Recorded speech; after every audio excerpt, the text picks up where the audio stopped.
In this episode, we're talking about why you should never put your website out to pasture.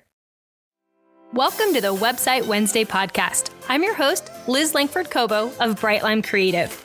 I'm a website template designer and coach focused on teaching farmers, ranchers, and rural entrepreneurs how to build better websites for their small businesses. Every day, you work hard in your small business. Your website should work hard too. In each 15 minutes or less episode, I'll teach you a tip, trick, or element of website design, management, or growth. So whether you're on the tractor, fixing fence, or folding laundry, this episode is designed to help you make your small business website better. Let's get to it, friend. You wouldn't do it with your favorite horse? You wouldn't do it with any horse. You wouldn't just put a horse out to pasture, even if it's hit retirement age, and never check on it again. You would check to make sure that the horse is sound, that their feet are good, that they've got plenty of food, plenty of fresh water, and that the fences are strong. You need to do the same thing with your small business website. You need to check on it on a regular basis to make sure that those fences are strong and everything is working properly. I like to use the horse out to pasture analogy when it comes to your website because it's easy to think that your website is more like a billboard and isn't alive like the horse. But your website should be sort of a living, breathing asset in your rural small business. If you are not checking on your website on a regular basis, there may be problems that you have no idea that are going on and that are affecting your ability to convert visitors into paying customers. It's especially important if you are using any type of dynamic content, so integrated content on your website that's pulling from another platform, from another source. So if you are using, say, for example, a dynamic Instagram integration where your website is featuring your Instagram feed on the site, you need to make sure that you're checking that site on a regular basis because something could change over on the Instagram side that actually affects your website, leaving that link or that integration to be broken. This is also true of hyperlinks. Whether you are linking within your own site or out to another site, you want to make sure that those hyperlinks are always functional. Now, you're not going to be able to go through every single page of your site testing every hyperlink, and you don't have to. There are tools that you can use, resources that you can use in order to test those links and find out if you have broken links on your site.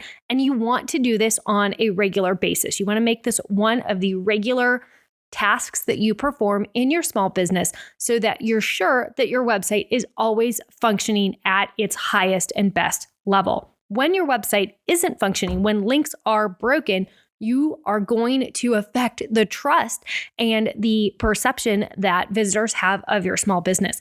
And so you don't want to do anything up front that's going to break that trust, right? You want to create and maintain that trust. And you do that through a strong website where everything works and functions well. I mentioned earlier that there are tools you can use to check to see if you have broken links on your site. One of my favorite tools is called Suggest. It is from an SEO expert named Neil Patel, and Neil has a SEO agency, but he also has a tool called Suggest. Now, Suggest will allow you to use it several times for free, but then wants you to upgrade and pay either a monthly or an annual fee. And because I do website design, it made a lot of sense for me to purchase Suggest, but it might not make sense for you yet. You may find that there are free tools out there that you can use until your site gets large enough that it maybe makes sense to pay for some additional tools. The tool that you can use for free right now is called Google Search Console. And this is actually a tool I think you should be using in your small business. It's totally free to use and you can set it up pretty easily. If you want to know more information about how to set up Google Search Console, you can actually go over to my blog, brightlime.co/Google Search Console, and you can find an entire article that'll walk you through the process of setting up Google Search Console. Like any tool, Google Search Console is only going to benefit you if you check it on a regular basis, if you actually use the tool regularly to make sure that your website is functional. There's lots of other reasons that you should set up Google Search Console for your small business, including knowing whether or not Google has indexed pages of your website. And we're going to talk about that in an upcoming episode of the Website Wednesday podcast. We'll dig deeper into what Google Search Console is and how you can use it for your small business. Hey friend, do you remember back in the early days of your business when you were in love with the process of building that business? But over time, you've realized that you're spending way more time working in your business than on it. That is a quick way to kill your love of small business entrepreneurship. If this is all sounding familiar, it might be time for a reboot, a business reboot. The Business Reboot podcast is a weekly podcast focused on helping small business entrepreneurs fall back in love with their businesses. Every Wednesday, hosts Melissa and Corey have a new episode with topics ranging from how to price yourself for generosity to how to stop doing business in the DMs. And of course, my favorite episode, when to call it quits. Not necessarily on your business, but on the parts that aren't working or aren't working anymore. You can listen to the Business Reboot podcast anywhere you listen to podcasts, and it will help you to fall back in love with the business of your business. Making sure that your website is fully functional isn't just about making sure that the links are working and that the integrations are working. It's also being sure that when visitors come to your website, they don't have to think too hard. You need clear navigation to direct them where to go, clear call to actions to help them to know what to do next.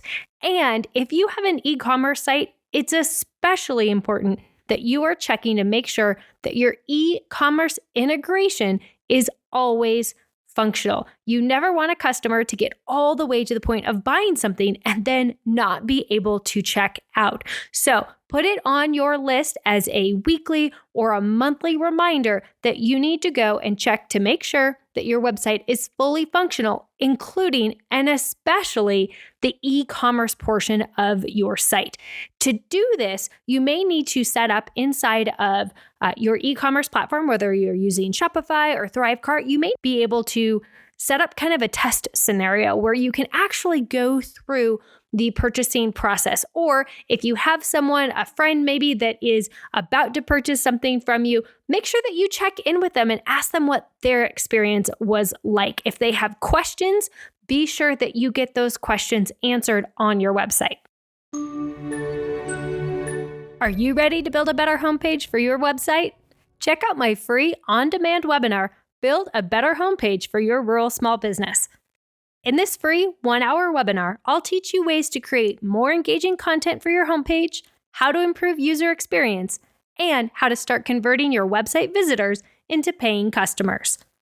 This webinar is video-based, but you can absolutely hit play, put it in the pocket of your overalls, and get back to fixing fence the way my friend Nicole from Wilson Family Farms did.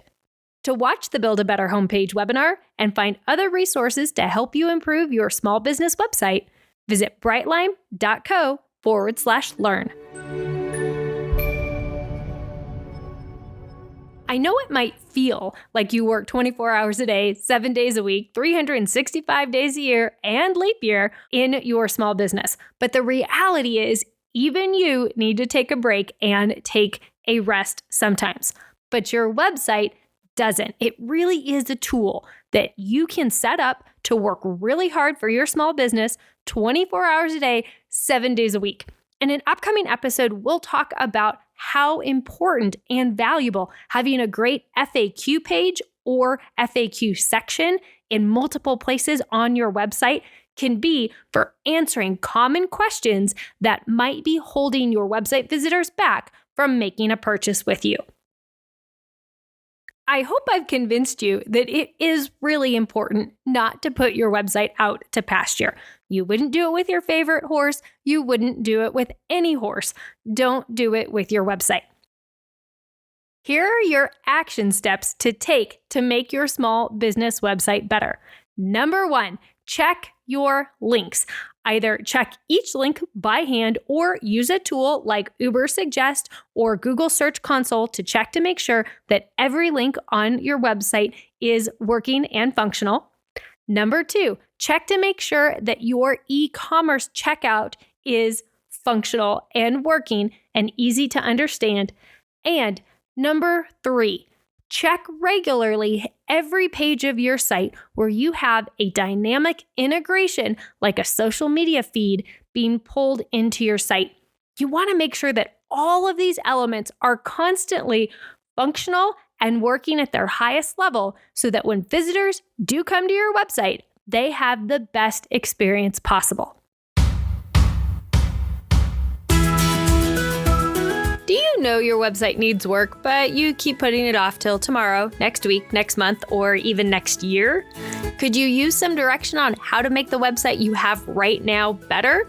Do you prefer hands-on, in-person learning? The website workshop is coming up in January 2023 in Waco, Texas. And if you answered yes to any of those questions, friend, you might want to join me for the workshop. The website workshop is a hands-on, all-inclusive, small, in-person only workshop hosted by me, Liz of Brightlime.co.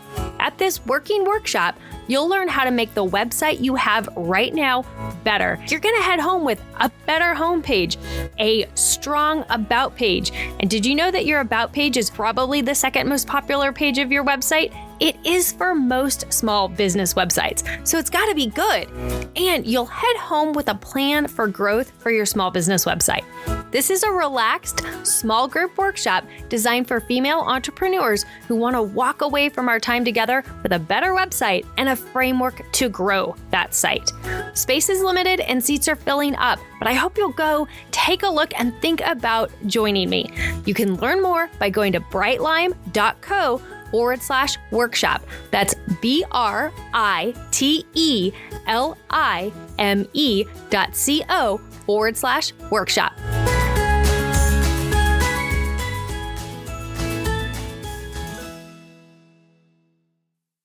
If you enjoyed this episode of the Website Wednesday podcast, would you share it with a friend and leave a quick review on Apple Podcasts? Sharing and reviewing helps the Website Wednesday podcast grow and reach more entrepreneurs like you who want to build better websites for their small businesses. That's it for this episode of the Website Wednesday podcast. Remember, your website should work as hard as you do in your small business. For more tools, resources, and to connect directly with me, visit brightlime.co and follow me on Instagram at brightlimecreative. I know you can build a better website for your farm, ranch, or rural small town business. All you need is a little help. See you next time, friend.